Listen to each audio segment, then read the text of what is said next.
በሰሜናዊ ሲዳማ ዞን በሚገኙ ሁሉም ወረዳዎችና ከተማ አስተዳደሮች የህብረተሰቡን መልካም አስተዳደር ችግሮች የሚቀርፉ ስራዎች እየተሰሩ ይገኛሉ። በዞኑ ከሚገኙ ወረዳዎች አንዱ በሆነው የብላቴ ዙሪያ ወረዳ የዲላ አኖሌ ፖሊስ ጽሕፈት ቤት በ1.5 ሚሊዮን ብር ተገንብቶ ለምረቃ በቅቷል። በምረቃው ላይ የተገኙት የሰሜናዊ ሲዳማ ዞን ፖሊስ አዛዥ ዋና ኢንስፔክተር ሙሉጌታ ገዳ በህብረተሰብ ተሳትፎ ተገንብቶ የተመረቀው የዲላ አኖሌ ፖሊስ ጽሕፈት ቤት ወደ ተግባር ሲገባ የነዋሪዎችን የሰላምና ጸጥታ ችግር እንደሚፈታ ተናግረዋል። 2018 ላይ እየተሰራ ያለው በተለይ ሁለት ነገር ላይ ታርጌት አድርጎ እየሰራ ነው የክልሉ ፖሊስ ጠቅላይ መምሪያ።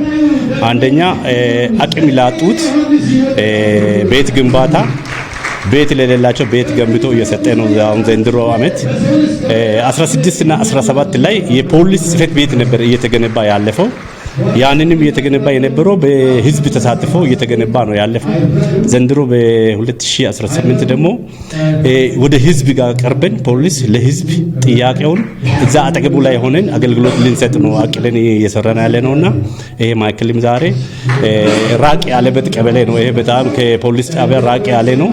እዚህ አካባቢ ላይ ህዝብ አገልግሎት እንዲያገኝ ተብሎ ነው የተሰራው። ወንጀልን ለመከላከል የሚያግዝ ተቋም በህብረተሰብ ተሳትፎ ተገንብቶ ለምረቃ የበቃው ተቋም ከፍተኛ ፋይዳ እንዳለው የብላቴ ዙሪያ ወረዳ ዋና አስተዳዳሪ አቶ ባቢሶ ባጢሶ የገለጹት ህዝቡ በአቅራቢያው አገልግሎት ፈጣን ምላሽ እንዲያገኝ ለመክሰስ ወይን አቤቱታን ለማቅረብ ከዚህ ተነስቶ አሁን ከዚህ ወደ ወረዳ ማዕከል 17 ኪሎ ሜትር ነው የሚሆነው።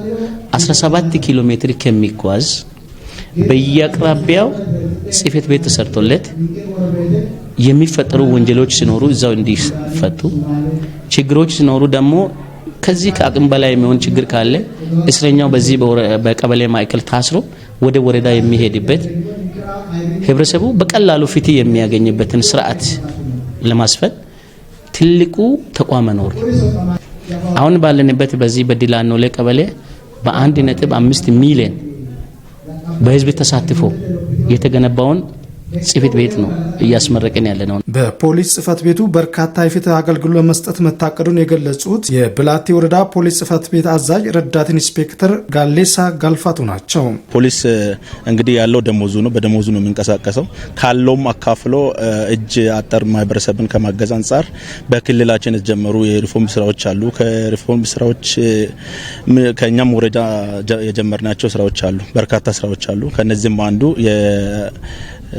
እጅ ላጡ እናቶችም አባቶችም ቤቶችን ገንብተን ከማስረከብ አንጻር እነዛን ስራዎችንም እየሰራን ያለ ነው።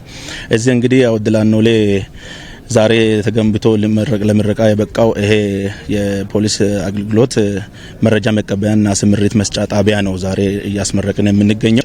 የዲላ አኖሌ 01 ቀበሌ ፖሊስ ጽሕፈት ቤት በነዋሪዎቹ ድጋፍ ተገንብቶ በመጠናቀቁ መደሰታቸውን ያነጋገርናቸው የቀበሌው ነዋሪዎች የገለጹ ሲሆን ተቋሙ የሚፈልጉትን የሰላምና ጸጥታ ችግሮች ለመፍታት በአቅራቢያቸው መገኘቱ አቅም እንደሚሆናቸው ተናግረዋል። አንዳንድ የሰው ዘንድ ችግር ገበያ ነበረ። እዛ ገበያ ችግርን የሚፈጥሩትን ወደዚህ መርማሪዎች አምጥቶ ምርመራ አድርጎ ለድሆች የሚዘርፉትን ዝረፋ ያስቆማል።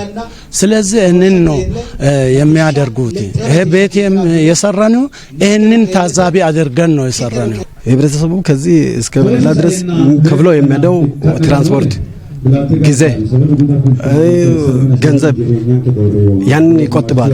ስለዚህ በጣም ብዙ ጠቀሜታ አለው።